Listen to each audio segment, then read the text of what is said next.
this quick hitter edition. I'm your boy, Ro, contributor for State of the U. So one of the questions I get a lot is, how's the run game going to look with Rhett Lashlee? And one of the things I want to caution all the Miami Hurricanes fans is the utilization of the RPO.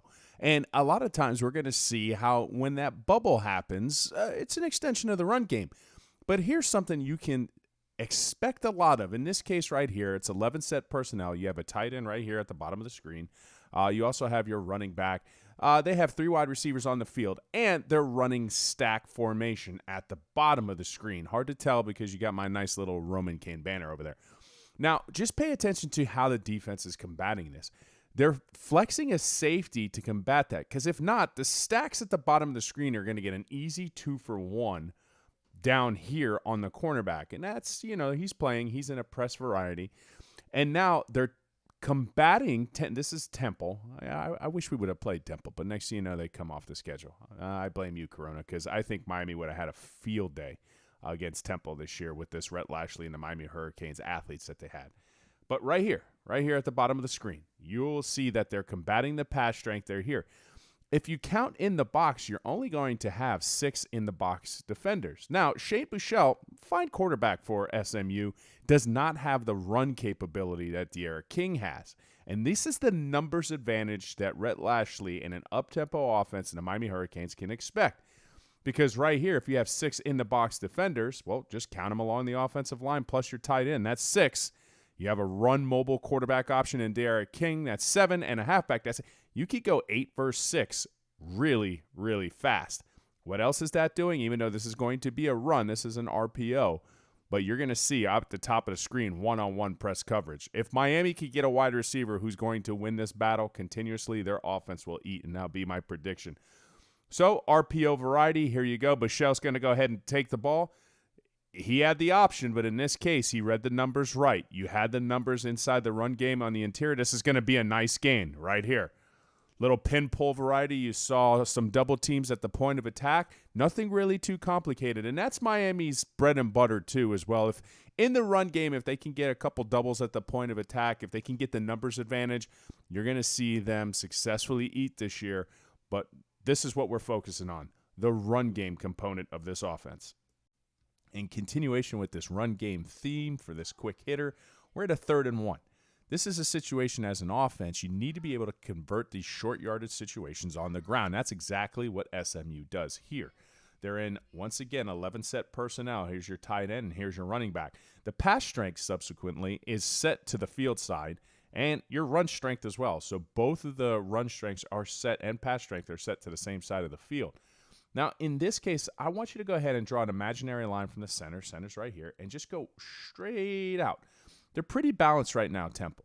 They have essentially 4 defenders who are on one side of the center, and they have 4 that are on the opposite side of the center that can all attribute and create an advantage for the defense on their respective side of the ball. However, just the alignment that you see here, defensive end is flexed out. Here's your defensive tackle and your one tech right here.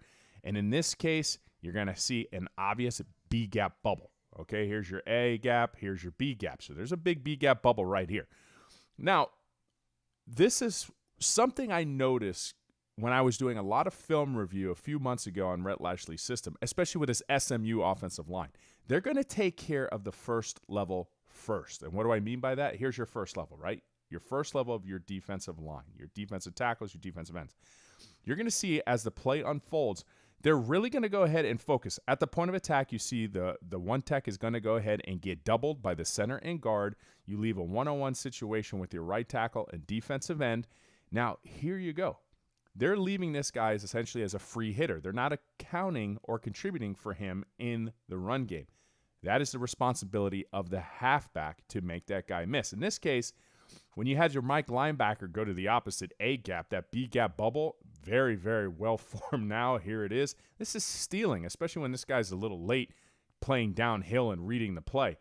At this case, you can't ask for an easier conversion. It's happening. It's materializing right in front of your face, especially when you took the prerogative. I'm going to take care of the first level. Once again, there's that bubble. Here's that threat of the RPO. You're essentially going to have this secondary defender. He's playing hard, and this is a 2-on-2 situation. If Miami can routinely put themselves in this situation and they can routinely make that first guy miss or just do their job like the running back's going to do right here against the first guy, plays downhill, body lean, he's not getting stood up at the point of attack. He's going to go ahead, lean forward, get an additional 2 yards, easy first down. We're going ahead and peeling all the layers of this run game down, especially against this game versus Temple, and here we go. So some of the commonalities that we saw last clip, taking your offensive line and making sure that you take care of the first level first, using that bubble to go ahead and create space and put the defense into a pre-snap bind and further post-snap bind. That's going to happen again, and here you go. This is going to be 10-set personnel. Tight end's not on the field. They're in, ace gun look, 2x2 set. And in this case, once again, watch the offensive line. They're just going to go ahead and take care of the first level first. Now, they do a combo block here against the defensive tackle. Center's going to slide over. He gets obliterated, too, by the Mike linebacker who's playing downhill. Now, here's the threat of the bubble. This puts this defender in a bind. He's not playing the run currently because he has to respect this. And this is what horizontal pressure can do to a defense. I can't tell you how many times I used to watch Miami Hurricanes and just the way that they used their spacing. And a lot of the times, this would be the defender who would come off the backside, make a play, would play downhill, but he has to respect this bubble. This bubble, this horizontal pressure is so tied into this run game. You got to go ahead and understand that. And here you go as well. You have a safety over the top. They're trying to respect this. So running backs are going to have to make people miss. That is going to be the name of the game. And in this case, remember the center? Watch this. Bam. He's falling on the ground. Mike linebacker came in. Once again, hitting this B gap. He gets washed in. Running back has a good innate sense to go ahead and bounce this, and he's going to use his speed and athleticism and watch what happens. It's all set up for the fact that the offensive line is taking care of its first level, and you have a halfback who reads it right and makes a guy miss or bounces it outside, and they get a big play. Okay, so this is going to be a pass on a slant. And I know we're focusing on the run game, but this is how I need Miami Hurricane fans to kind of adapt their way of thinking, because this is an extension of the run game. This is an RPO, and it's a very, very good one. Quarterback Shane Bichelle is going to be reading this. As you go ahead and take the slot wide receiver right here and you put him in motion, he is reading. This is a post-snap RPO. Now, as far as the run game is concerned, if he would have gave this jet sweep variety, it could have been successful. But look right here. Look at the vacated field in the one-on-one matchup that happens and occurs. This is an RPO. This is an extension of the run game. That's the R, run, pass, P option. And if you could go ahead and look, there might be times where Miami, we didn't run the ball enough. We keep running these shotgun runs. To me, it's all about taking what the defense gives you. Do you see what happens here? Look at the space. And there it is. Slant, you make one guy miss a little bit, you go ahead and you get 9 yards. That is an extension of the run game. That's why I wanted to focus on this. And if we could go ahead and adapt our focus, these are the type of plays that are going to keep us ahead of schedule and keep Miami in third and manageable situations, which didn't happen a year ago.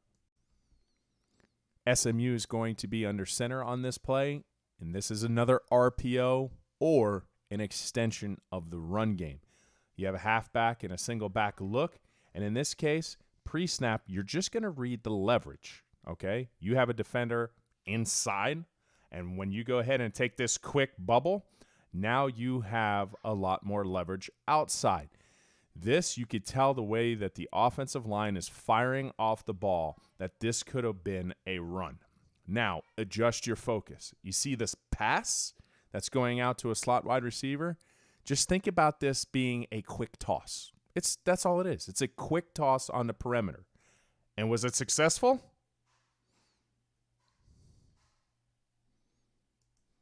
Yeah, it was successful. Now, the whole point of setting up that run game prerogative is just to go ahead and show you when teams start to respect your multifaceted run game, and in this case, here you go. You're showing that stack formation, very high alert for RPO, and what is Temple doing? They're going ahead. They're walking a safety. They're taking them more away from the middle of the field. They're trying to go ahead and check this. They don't want to get out leverage. Here you go. They're getting closer and closer to the box. They want to go ahead and make sure they stuff this run game. This safety is starting to play downhill because they're starting to get their run game going. And what happens? Ready? You go ahead and hit them with the play action pass. Everybody's sucked in. This is what a good run game will do. And you just have a post. That is no chance. He's so open. How is so bang? Yeah.